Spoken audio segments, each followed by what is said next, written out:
quand ChatGPT apprend à se challenger et oublie tout. Bienvenue sur cette chaîne où l'on décortique ChatGPT et l'IA sans tomber dans la hype ni dans la parano. Ici, pas de tutoriel basique, mais un vrai regard stratégique pour comprendre comment l'IA fonctionne et surtout, comment l'utiliser intelligemment. Abonnez-vous pour ne pas manquer les prochains épisodes où l'on explorera ses forces, ses faiblesses et ses bizarreries. Et si vous voulez intégrer ChatGPT dans votre entreprise ou former vos équipes, contactez-moi. ChatGPT, l'illusion d'un élève modèle. Si ChatGPT était un stagiaire, il serait ultra motivé, mais il perdrait sa mémoire chaque matin.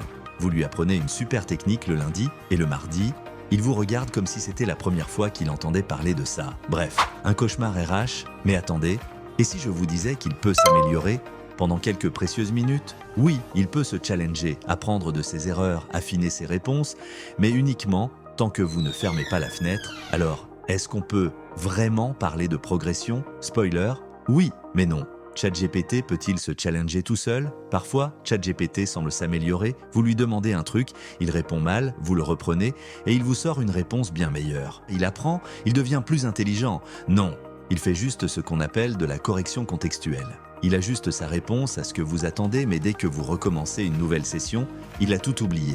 C'est un peu comme un étudiant qui révise uniquement la veille d'un examen et qui oublie tout en sortant de la salle. Pourquoi ChatGPT oublie tout? 3 raisons majeures. 1. Aucune mémoire persistante.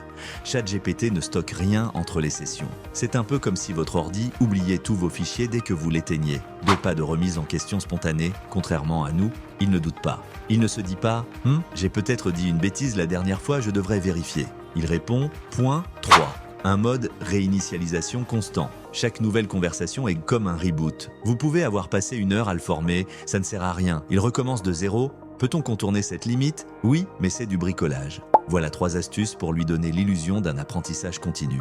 Récapituler ses erreurs, lui rappeler systématiquement ce qu'il doit éviter. Ça l'aide à corriger sa réponse jusqu'à ce que vous fermiez la session. Le challenger sur sa propre logique. Lui demander d'évaluer la qualité de sa réponse précédente et de l'améliorer. Lui imposer un cadre strict de progression. En le forçant à structurer ses réponses et à respecter des critères précis, on maximise ses capacités, temporairement. Conclusion, illusion ou vraie progression. Donc oui, ChatGPT peut progresser, mais seulement en surface et sur une courte durée. Dès que vous partez, il redevient le stagiaire amnésique. Alors, illusion d'apprentissage ou vraie montée en compétences? Vous en pensez quoi? Dites-moi en commentaire si vous avez déjà essayé de pousser ChatGPT à se challenger. Vous avez trouvé une astuce pour lui donner une illusion de mémoire? Et surtout, si vous voulez comprendre comment optimiser l'IA dans votre entreprise, parlons-en. Abonnez-vous pour la suite de la mini-série. On va décortiquer les vrais enjeux de l'IA et voir comment éviter ses pièges.